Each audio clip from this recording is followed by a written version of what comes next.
சென்னை தியாகராய நகரில் தனது ஆதரவாளர்களோடு ஆலோசனை மேற்கொண்ட நடிகரும் பாஜக தேசிய பொதுக்குழு உறுப்பினருமான சரத்குமார் தற்போது செய்தியாளர்களை சந்தித்து வருகிறார். அதனை நேரலையில் காணலாம். ஏன் உங்களுக்கு பதவி வழங்கவில்லை என்ற ஆதங்கத்தை வெளிப்படுத்திக் கொண்டே இருந்தார்கள்.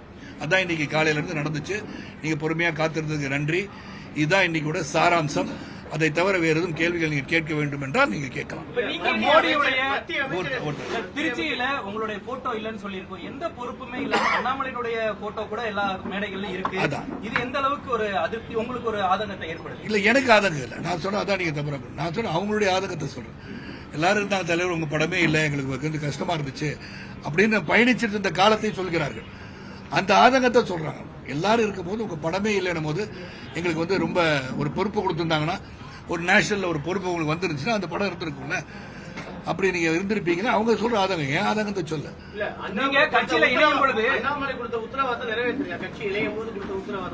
இல்ல, இணையும் போது கொடுத்ததை என்ன சொன்னாங்கன்னு அவங்களுக்கு தெரியும்ல. இது வரைக்கும் பொறுப்பே வரல. இல்ல, அப்ப ஏதாச்சும் சொல்லிருப்பாங்கல்ல. சொன்னது என்னன்னு அவர்களுக்கு தெரியும்ல. அந்த பொறுப்பு இல்லாதனால நம்ம உட்கார்ந்து பாக்குறோம். அந்த பொறுப்பு வழங்க வேண்டிய சூழ்நிலை. பொறுப்பு இருந்தா போய் செயல்பட முடியும். ஒரு நிமிஷம், நீங்க எனக்கு கார் ஓட்ட சொன்னீங்கன்னா நான் லைசன்ஸ் வச்சிருக்கணும், கார் ஓட்ட தெரியணும். கார் ஓட்ட தெரிஞ்சு லைசன்ஸ் வச்சு நான் கார் ஓட்ட விடாம இருந்தீங்கன்னா நான் எப்படி கார் ஓட்டுறேன்? அந்த மாதிரி தலைமையிட்ட நான் தெரிவிச்சுட்டேன், மறுபடியும் தெரிவிச்சிருக்கேன். தொடர்ந்து ஒரு 15 நாளா சொல்லிட்டு இருக்கேன். அதற்கான முயற்சிகள் எடுக்கப்பட்டு வருகிறது என்று அவங்க சொல்லிட்டு தான் இருக்காங்க. ஆனா இன்னைக்கு இந்த கூட்டத்திற்கு காரணம் நீங்க எடுத்து சொல்லணும்னு சொல்றதுனால மறுபடியும் ஒரு எழுத்து போறோமோ எழுத்து சொல்ல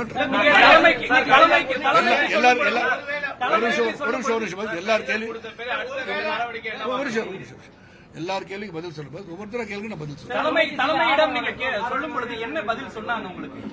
தலைமையிடம் நம்ம பிரசிடென்ட் அப்பாயிண்ட் பண்ணாம இருந்தாங்க. அந்த தேர்வு முடிந்தவுடன் நாங்கள் நிச்சயமா சொன்னதை செய்கிறோம்.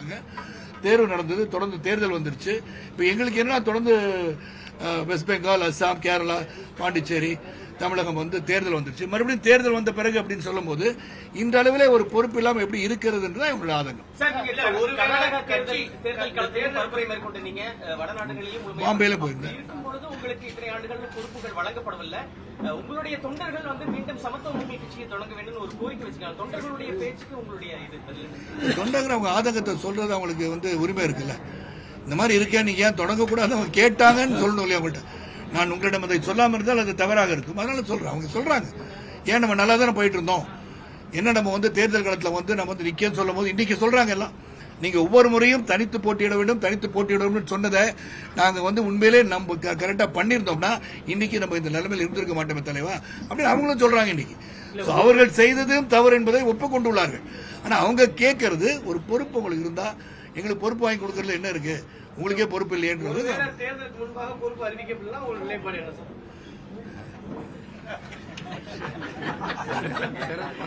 சிறப்பான கேள்வி கேட்டவங்களுக்கு காலையிலிருந்து நான் துரத்திட்டு இருக்கனால கேள்வி கரெக்டா வந்துச்சு. இதை நாங்கள் ஏற்கனவே முடிவு பண்றோம்.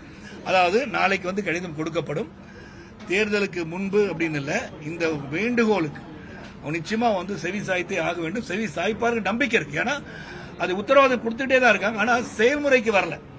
அப்ப அந்த செயல்முறைக்கு வர வேண்டிய கட்டாயம் வந்துவிட்டது என்பதை எடுத்து சொல்வேன். அது வராட்டி என்ன நீங்க கேட்ட கேள்வி வராட்டி என்னன்றத மீண்டும் இந்த மாதிரி உங்களை சந்திச்சு பதில் சொல்றேன். தற்சமயம் இந்த கட்சியை புதுப்பிக்கின்ற எண்ணம் இல்லை என்னிடம். பரிசீலனை கூட கிடையாது. ஏன்னா வேண்டுகோள் கொடுத்து அவங்க பண்ணணும்னு சொல்லும்போது இந்த பரிசீலனை எதுக்கு போகணும்? நானு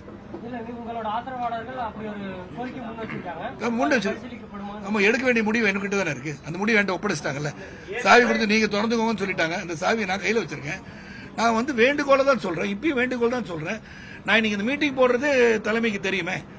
தலைமைக்கு தெரியாம இந்த மீட்டிங் நடக்கல. தெரியும் நாங்க என்ன சொல்றாங்கன்னு சொல்லிட்டு அந்த வேண்டுகோள் சமர்ப்பிப்பேன்னு சொல்லிட்டேன். நாளைக்கு கொண்டு கொடுத்துருவோம். அவங்க நிச்சயமா செவி சாய்ப்பாக நம்பிக்கை இருக்கணும்.